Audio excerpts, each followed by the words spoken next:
Nous sommes de retour pour la deuxième partie de notre émission. Mes trois invités sont restés avec moi. Madame Sadio Morel Kanté, Jean-Bernard Bikim et Maître Brice Nzamba. Merci à vous d'être restés avec moi pour cette deuxième partie de notre émission consacrée à l'Afrique du Sud. Et justement, comment se porte l'Afrique du Sud sous Jacob Zuma? Élément de réponse dans ce sujet de la rédaction signée Corinne Kamdem.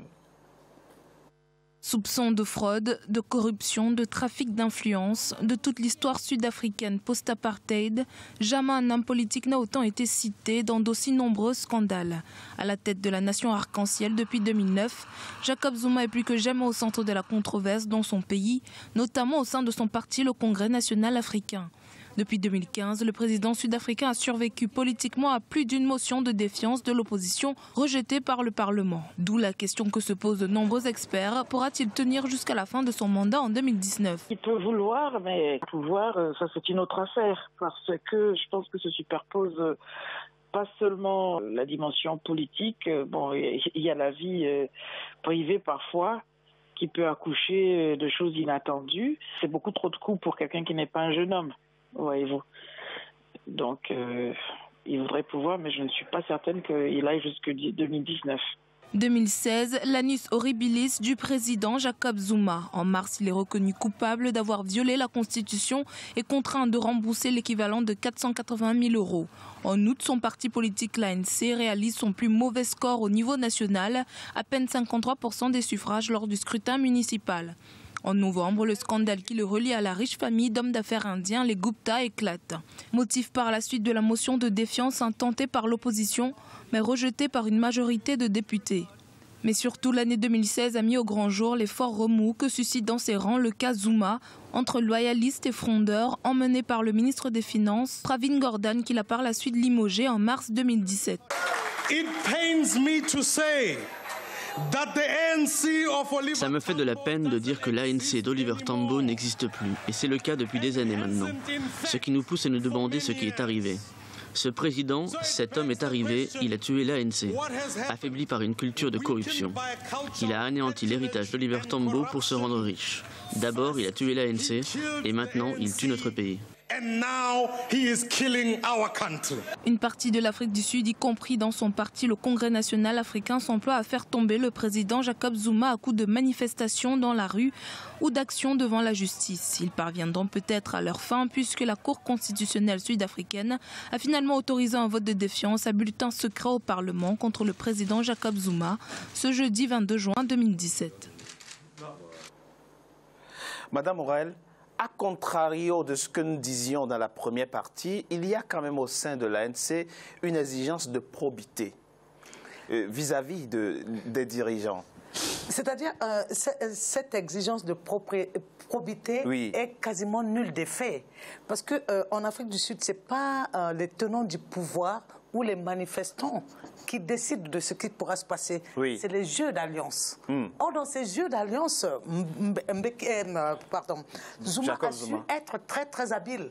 Il a su corrompre plusieurs catégories qui sont des voies décisives pour ou contre son impeachment.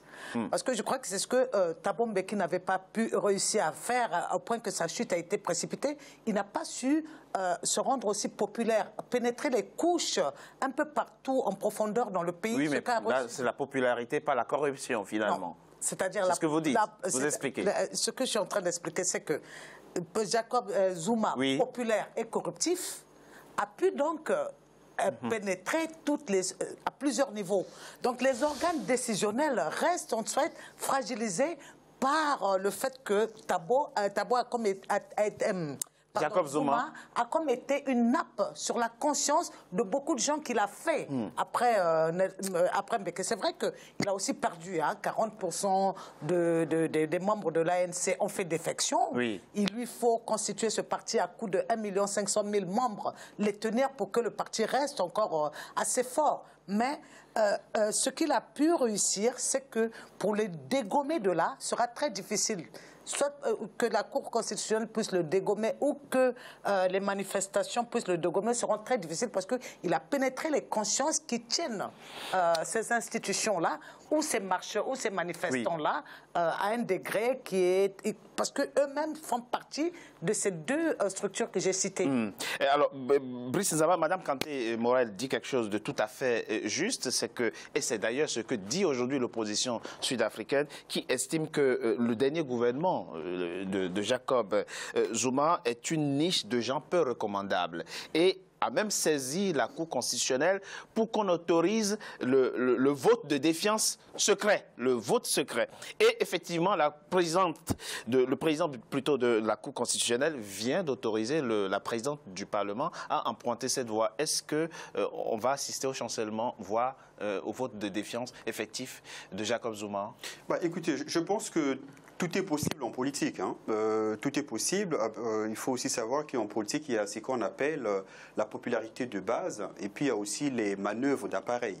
Donc les manœuvres d'appareil, ça c'est une forme d'intelligence aussi politique. Et ma foi, je pense que le président Jacob Zuma semble plutôt être quelqu'un qui a suffisamment de capacité de manœuvrer, en tout cas au sein de l'ANC, pour pouvoir essayer un peu de se maintenir encore. Jusqu'à quand, on ne sait pas. Mais jusqu'à quand, on ne sait pas. Voilà, maintenant, ce qu'il faudrait dire, après avoir dit ça, c'est qu'il faut voir un peu au niveau de la stratégie.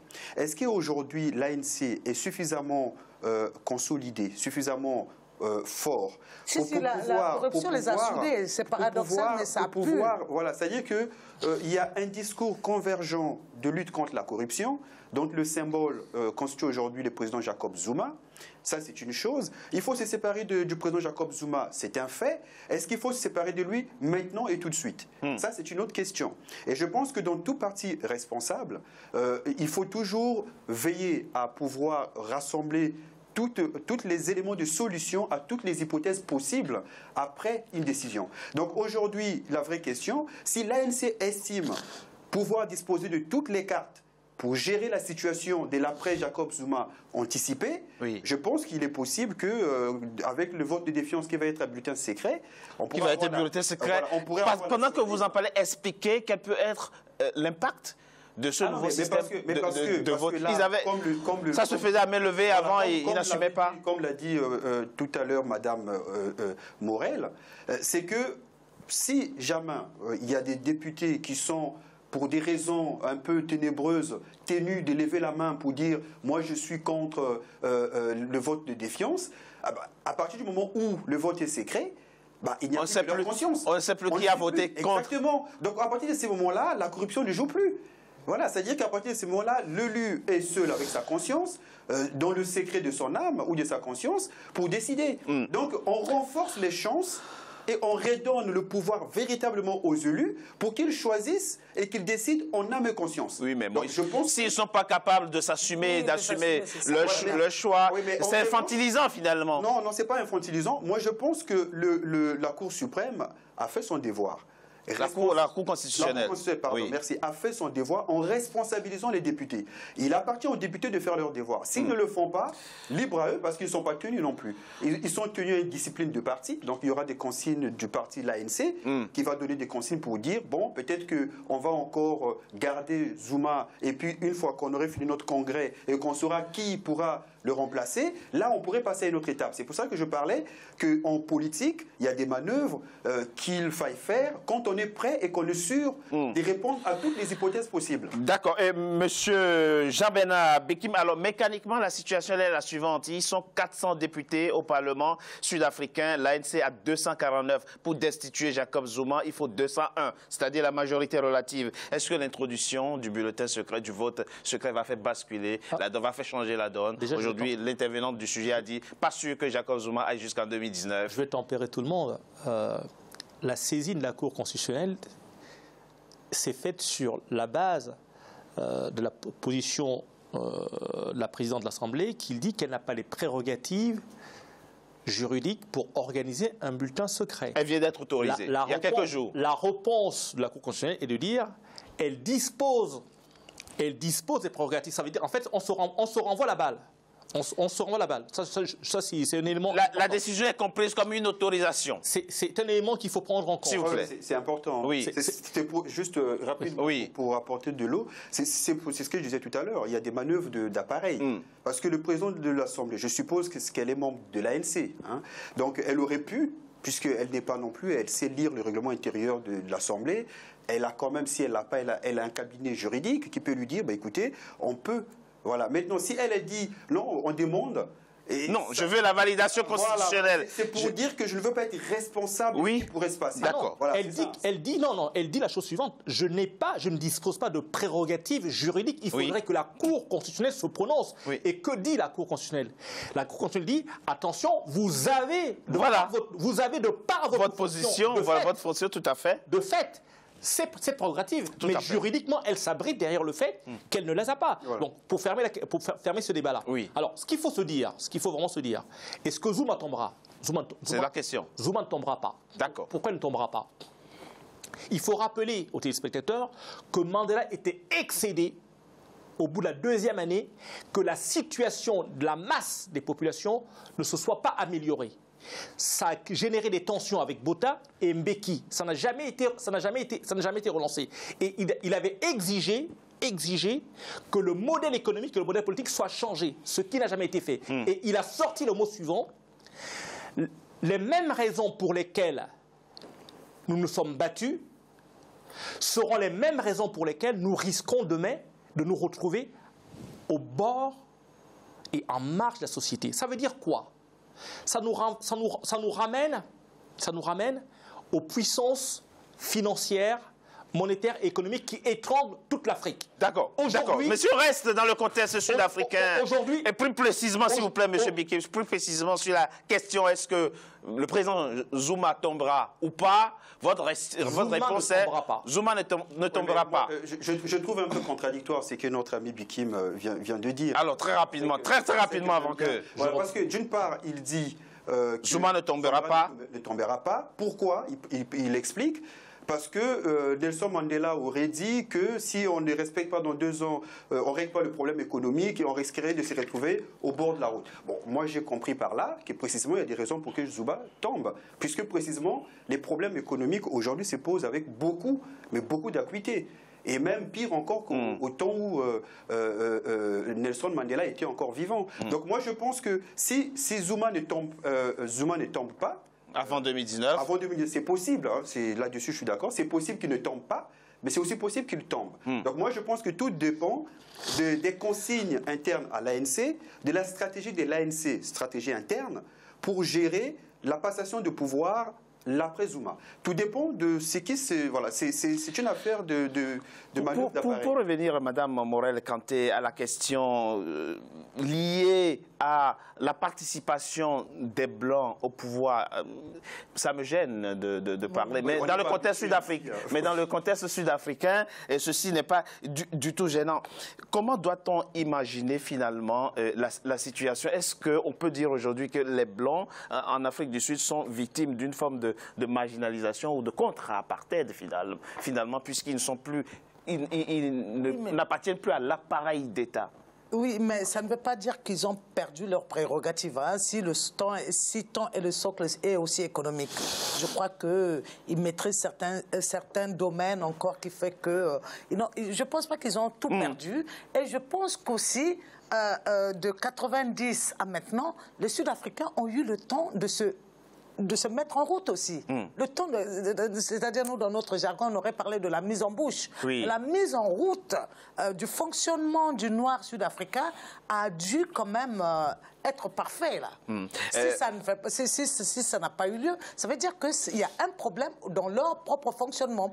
Et moi, le problème qui tenaille, hein, qui tient l'Afrique du Sud aujourd'hui, c'est quand on me pose la question de savoir si Zuma va tomber ou pas, ça sera difficile parce que si Zuma tombe, ça veut dire qu'il faut réguler l'appareil corruptif qui, aujourd'hui, est la vache laitière de tout le monde. Donc ça sera très très difficile qu'ils laissent tomber Zuma, donc leur prérogative.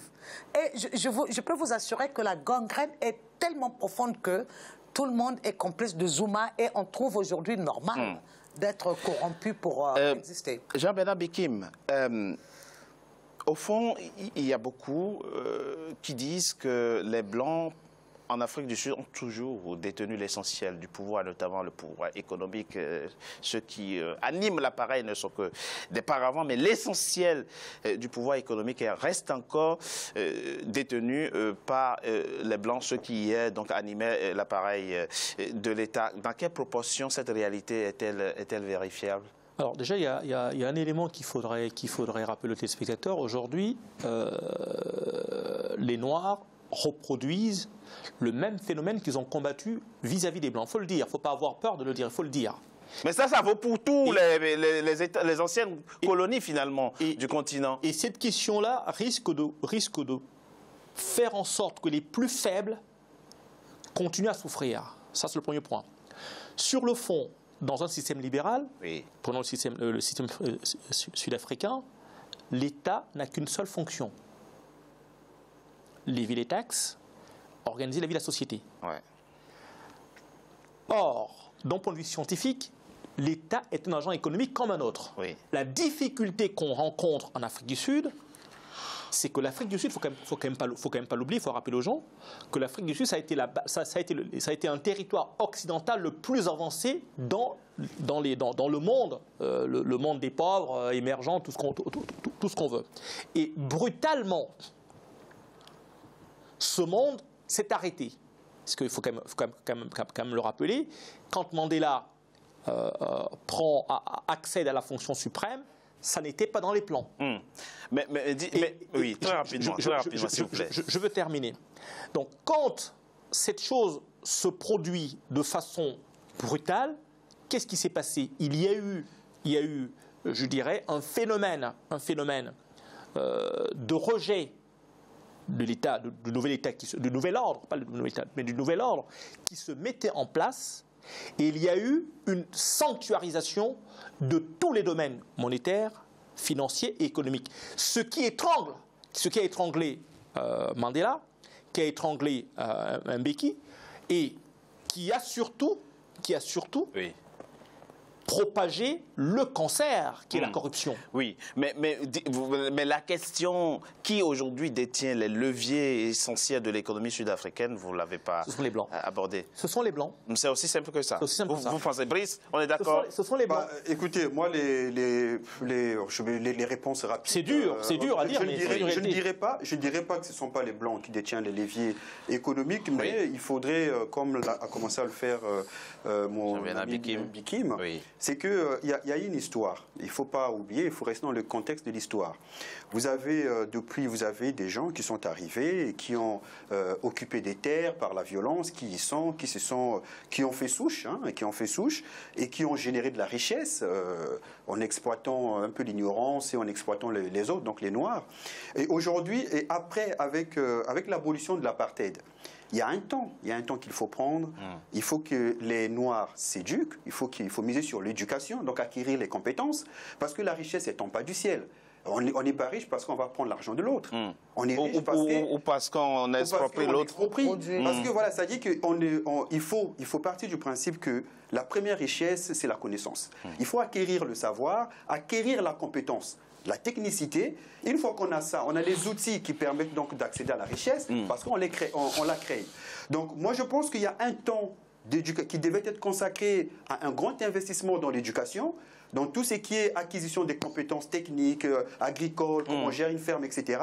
Et à partir de là, donc les cadres étant formés, les cadres étant mis en place, on peut accéder maintenant, les sociétés, donc le capital est détenu par les Blancs, n'aurait à mon avis, aucun sens de rejeter les recrutements des Noirs compétents. Compétents, tout à fait, qui ont le bon profil. C'est des libéraux, ce qu'ils veulent, c'est le côté la production, voilà, le résultat. Donc il y a ça. Maintenant, une fois qu'on a dit ça, il faut craindre une chose, parce qu'avec l'institution, par exemple, la discrimination positive, voilà, il y a ça, c'est un couteau à double tranchant. Parce que d'une part, ça aide, ça essaie de rééquilibrer un peu le déséquilibre, mais d'autre part, ça crée des frustrations.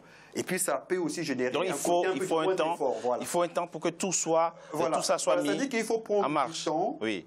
Mais il ne faut pas prendre le temps en étant corrompu, en dansant et en pensant que le problème c'est les autres Africains qui viennent. Ça. Il faut prendre le temps de s'éduquer et d'acquérir des compétences. Parce que le vrai pouvoir, il est là. Hein. Et surtout diriger des valeurs et les respecter. Alors, est-ce que Jacob Zuma tombera ou ne tombera pas? On ne le sait pas. En tout cas, il y a une femme qui veut mettre les pieds dans les plats et prendre la présidence et devenir la première femme présidente de l'Afrique du Sud. Elle s'appelle Nkosazana Dlamini Zuma. Quelles sont ses chances de devenir la présidente de l'ANC en décembre, puis présidente de la République en 2019? On en parle dans la troisième et dernière partie de notre émission. Après une courte pause, à tout de suite. Là, ça devient...